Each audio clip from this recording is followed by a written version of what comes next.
साथियों नमस्कार। स्वागत है आप सभी का आपके अपने यूट्यूब चैनल में।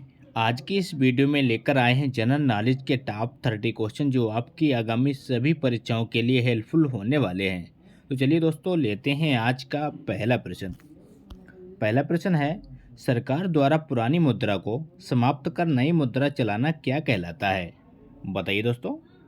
सरकार द्वारा पुरानी मुद्रा को समाप्त कर नई मुद्रा का चलाना क्या कहलाता है? तो वो कहलाता है विमुद्रीकरण, यानी कि बी ऑप्शन करेक्ट हो जाएगा।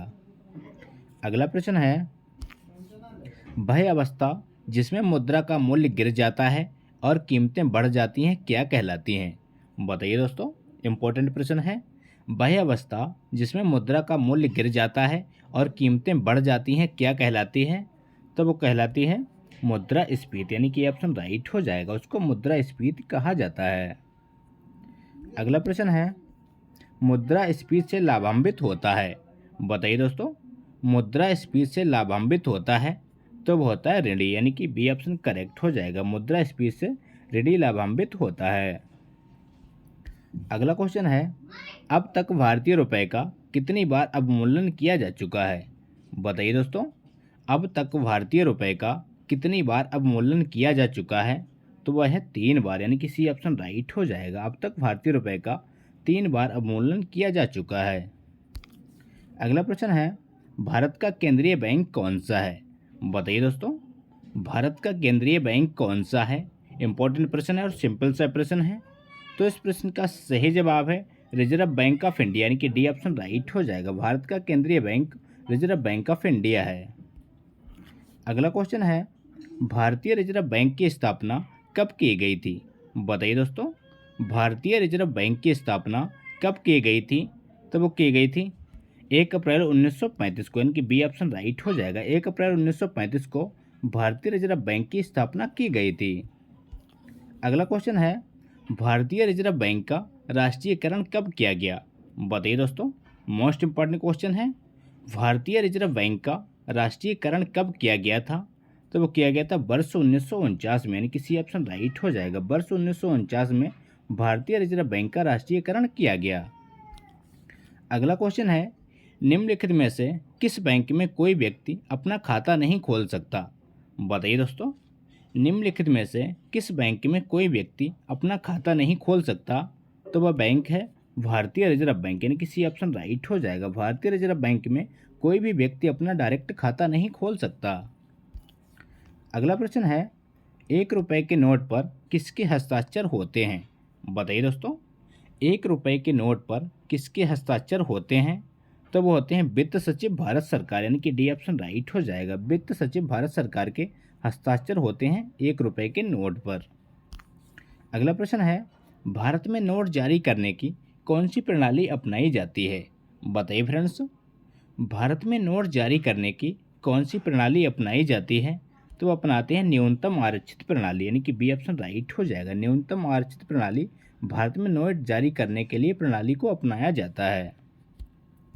अगला प्रश्न है, इंपीरियल बैंकों का आंशिक राष्ट्रीयकरण करके भारतीय स्टेट बैंक की स्थापना कब की गई? बताइए दोस्तों।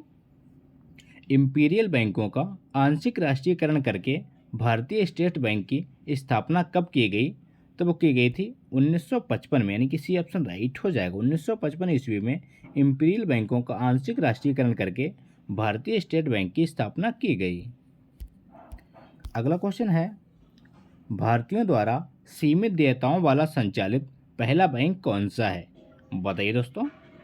तो इस क्वेश्चन का सही जवाब है अवध कमर्शियल बैंक, यानी कि ऑप्शन राइट हो जाएगा। अगला क्वेश्चन है, भारतीय जीवन बीमा निगम की स्थापना किस वर्ष की गई थी? बताइए दोस्तों। भारतीय जीवन बीमा निगम की स्थापना किस वर्ष की गई थी? तो वो की गई थी वर्ष 1956 में, यानी कि सी ऑप्शन राइट हो जाएगा। वर्ष 1956 में भारतीय जीवन बीमा निगम की स्थापना की गई। अगला प्रश्न है, भारतीय स्टेट बैंक से जुड़े सहयोगी बैंकों की संख्या कितनी है? बताइए दोस्तों। इंपॉर्टेंट प्रश्न है। भारतीय स्टेट बैंक से जुड़े सहयोगी बैंकों की संख्या कितनी है? तो वो है 5, यानी कि ऑप्शन करेक्ट हो जाएगा। स्टेट बैंक से जुड़े सहयोगी बैंकों की संख्या 5 है, याद रखिएगा। अगला क्वेश्चन है, नरसिंगम समिति संबंधित है। बताइए दोस्तों। नरसिंगम समिति किससे संबंधित है? आपके ऑप्शन उच्च शिक्षा सुधार से, ऑप्शन बी कर सुधारों से, ऑप्शन सी बीमा सुधारों से, ऑप्शन डी बैंकिंग संरचना सुधारों से। तो इस प्रश्न का सही जवाब है बैंकिंग संरचना सुधारों से, यानी कि डी ऑप्शन करेक्ट हो जाएगा। बैंकिंग की सुधारों से संबंधित है नरसिंगम समिति। अगला प्रश्न है, निम्नलिखित में से कौन सी संख्या शेयर बाजारों पर नियंत्रण रखती है? बताइए दोस्तों। निम्नलिखित में से कौन सी संस्था शेयर बाजारों पर नियंत्रण रखती है? तो वह है सेबी, यानी कि बी ऑप्शन करेक्ट हो जाएगा। सेबी का मुख्यालय कहाँ है? इसका आंसर कमेंट बॉक्स में दीजिए। अगला प्रश्न है, देश में कृषि एवं ग्रामीण विकास हेतु वित्त सुविधा उपलब्ध कराने वाली सर्वोच्च संस्था कौन सी है? बताइए दोस्तों। देश में कृषि एवं ग्रामीण विकास हेतु वित्त सुविधा उपलब्ध कराने वाली सर्वोच्च संस्था कौन सी है? तो वो है नाबार्ड, यानी कि ऑप्शन करेक्ट हो जाएगा। नाबार्ड एक ऐसी संस्था है जो देश में कृषि एवं ग्रामीण विकास हेतु वित्त सुविधा उपलब्ध कराती है। अगला क्वेश्चन है, नाबार्ड की स्थापना कब की गई? बताइए साथियों। नाबार्ड की स्थापना कब की गई थी? तो वो की गई थी 1982 में, यानी कि सी ऑप्शन राइट हो जाएगा। 1982 ईस्वी में नाबार्ड की स्थापना की गई। अगला क्वेश्चन है, मंदड़िया एवं तेदड़िया शब्दावली किससे संबंधित है? बताइए दोस्तों। तो शब्दावली संबंधित है शेयर बाजार से, यानी कि डी ऑप्शन राइट हो जाएगा। अगला क्वेश्चन है, टोक्यो स्थित स्टॉक एक्सचेंज का नाम क्या है? बताइए फ्रेंड्स। टोक्यो स्थित स्टॉक एक्सचेंज का नाम क्या है? तो वो है निक्की, यानी कि बी ऑप्शन करेक्ट हो जाएगा। टोक्यो स्थित स्टॉक एक्सचेंज का नाम निक्की है, याद रखिएगा। अगला प्रश्न है, वर्ष 2011 की जनगणना के अनुसार भारत की कुल जनसंख्या कितनी है? बताइए दोस्तों। वर्ष 2011 की जनगणना के अनुसार भारत की कुल जनसंख्या कितनी है? तो वह है 121 अरब, यानी कि ऑप्शन करेक्ट हो जाएगा। 1.21 अरब भारत की जनगणना के अनुसार, 2011 की जनगणना के अनुसार भारत की जनसंख्या है। अगला प्रश्न है, भारत में 2001 से 2011 ईस्वी के बीच जनसंख्या की दशकीय वृद्धि दर कितनी रही? बताइए फ्रेंड्स। तो दशकीय वृद्धि दर रही 17.7%, यानी कि सी ऑप्शन करेक्ट हो जाएगा।